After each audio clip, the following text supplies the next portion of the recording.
When you sign up with ButcherBox right now, you can have free bacon for life with your membership plus $10 off. The second coming of the one of the fights, it was the fight of the year back in 2020? 2019? Into 2019? What was it? 2020. 2020. I think it was 2020. Yeah, I think so. I think it was like March of 2020 or something like that. But Wei Li against Joanna. What's that? No, it was before. Wasn't that the lockdowns? It was before. No, March 13th. It was before. It was March 7th. February 13th. Sorry, March February 7th. 13th. Yeah, take a look at. So February 13th was the lockdowns, not March. I keep thinking, I don't know. No, it was March 16th. Was the fight? Lockdowns. The fight was March 7th. No, where are you looking? I'm looking at right here. See Joanna? And Wei Li was March 7th. Is that Wei Li's? Yeah. Yeah, and March then 7th. March 13th was week the start of the lockdown. March 13th. Okay, so February, yeah. So Dublin was the end of February, and then we flew back for like a week and then went straight to Mohegan Sun. And then March 13th was the lockdown. Yeah. That's right, of 2020. Hey, at least we went into 2 years of COVID lockdowns with a good fight. Great fight. But you got to go back and you look at that. That was just such a war, and both of them took, big shots, a lot of damage. This one, completely different, man. I'll tell you what, that first round when you saw Wei Li just physically manhandle Joanna, take her down, beat her up, beautiful elbows on the ground, beautiful positioning, just looked fantastic. I mean, amazing as far as what she did with someone who is not an easy person to take down, someone that's always good at getting herself back to her feet. She did not have that ability. And then in the second, hey, anybody can get caught with that spinning back fist. It happened. It hit her. That was the shot that was like your shot with Yves Edwards. Brachial stun hits the brachial nerve. Except I missed the fucking spinning back fist. Thanks for rubbing it in. You were throwing the spinning back fist. But it hit the same, that kick that hit you is the same as the spinning back fist that hit Joanna. It hits that nerve, the brachial nerve, and it doesn't knock you out. Your brain is still there as far as you know what's happening. You just can't move your body. Your body shuts down. That when she went falling, face forward, and she's not really moving, that's because she can't. Her brain is like, get up, and her body does not function, does not move. That was a great shot by Wei Li. I want to say this. Joanna Jedrzejczyk, I had a feeling when she was taking her gloves, I said, she's going to retire.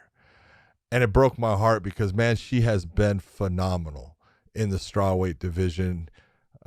Just the ultimate warrior, the ultimate champion, someone that made you believe things as far as the way she went after the fight, the boogie woman kind of thing and stuff. And I don't know, it's been, I've watched her fight for a long time. Did some of her fights, did her fights where she lost her championships. She's always just that person that you looked at, man. She was a competitor, and I'm going to miss her. I was in watching it, I felt bad for her, but I felt good because the next chapter is going to come. She's going to be a winner at that. But, I know she, put everything she could into that. I do think that it makes a difference when you didn't have any fights since that time. Yeah. Since that fight back in 2020 at the beginning, that's a long time away from it. Yes, she's still a great fighter and stuff, but Wei Li had been fighting and had been fighting tough people and been, improving in what she did. And you could see the improvements in Wei Li as far as, especially in her wrestling, just phenomenal. Henry Cejudo. Yeah, give it up for Henry, man. Hey, he taught her stuff that she obviously bit into, understood, and is now utilizing. It's going to make her a bigger problem for other fighters out there. But Joanna, I just want to tell you, man, thank you. You've been fucking phenomenal. You're an awesome champion.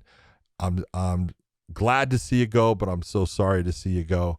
But I know that you're going to be a winner in your next chapter of your life and whatever you're going to do. And if you want to become a mom, that's awesome. I hope that happens for you in the time period that you want. But whatever. thank you. You've been just amazing. John, you said it right off the bat though, is that the time frame away, and then her last fight was her loss to Weili, and then coming back and fighting Weili again. I think that time it looked like there was moments of greatness that we've seen out of her for the longest time. Okay, but then there was also moments where she looked like she was forcing and pushing that right hand. She was kind of like clubbing it, like she was rushing it so much. Yeah, that just has to do with fight speed. You know, coming back after 2 years, 2.5 years, or 2 years away, her coming back and going, oh, the speed's got to be there and all those things. When she threw the glimpses of what we've seen before in the past, when she was throwing straight with the jab and the 1-2 and mixing up the hook and along with the straight right behind it. Great. She looked phenomenal. But then there was moments where she sat down and bit on her mouthpiece and started clubbing punches, and they didn't have the same effect. And that left her too much in close range to be clinched and taken down or pressed to the fence or anything along those lines. But I can't take anything away from Weili Zhang. Like, Weili looked great. She looked amazing. She did everything she needed to do. She mixed the fight up in all aspects. She threw the combinations. She got to the clinch, pressed to the fence. The wrestling was, like you said, was on point. How she did the transitions from the double to the single to the dump to the lift to all of those things, she looked phenomenal. And I'm telling everybody right now, if this Weili shows up to fight, I don't give a shit who it is. Rose. To fight Carla? Well, it's going to be Carla. Dana said this was the eliminator. So Carla Esparza, that's your opponent coming up next. Wow. I mean, I'm looking forward to that fight. And we talked about this. I'm looking forward to it. There was the other one, Caitlin Vieira, right? Yeah. What do you, I know. Yeah. It's going to be a tough fight. But here's the thing. I think a lot of people overlook Carla Esparza. You know, that she's been around for the longest time. You know, she's not impressive on the feet, but she's got a lot more comfortable on the feet. Her wrestling, though, I think is going to be better than Weili. But Weili is the one that's going to walk her down, throw big shots, try to stuff the takedowns. She could leave herself open. She does jump in on her combinations. Weili does. You know, but if you're going to jump into the body lock, then that's different. That's what she did last night. She's not going to be able to do that with Carla Esparza. Carla Esparza will drop her level and get in on the double leg and get to the takedown. Carla on top is pretty good, pretty damn good. So that makes for a fun fight. It makes for an interesting fight on who can impose their will the most. I think Weili's got the advantage, but I'm not gonna continue to keep rolling out Carla, man. She's tough. She is tough. But to go back to Joanna. You're right, John. I'm sad to see her go, but she said all the things that I wanted to hear her say about her leaving. Okay, I want to start a family. She'll be 35 here coming up. She wants to start a family. There's things she has business ventures she really wants to try and work on. And I'm sure that they'll probably try to work her in to some sort of Polish broadcast, whatever it is, whatever they're doing to broadcast their events in Poland. I would imagine. And you've got Blachowicz, you've got her, you've got other Polish fighters. She is probably one of the best candidates to be leading the way in terms of being an analyst to represent their country, you know, and for the UFC. She is amazing. She's always been amazing. Her output has always been great. Her technique has always been phenomenal. She is a winner to the core. All of those things being said, when fighters want to step away, having a reason and a purpose to do it is one thing instead of being forced out. She can continue to fight at a high level. There's no doubt about that. She got caught last night after a 2-year layoff. Are you kidding me? Against who? Someone who's probably going to end up being champion again. So no, there's no shame in what happened last night. She can make another run if she wants. But not the excuse. The reasons behind her leaving are very valid, and you have to understand. Female fighters, they put their life on hold, like men do. Okay, but to have kids, they put their life on hold. Yeah. Female fighters put their lives on hold much more than men.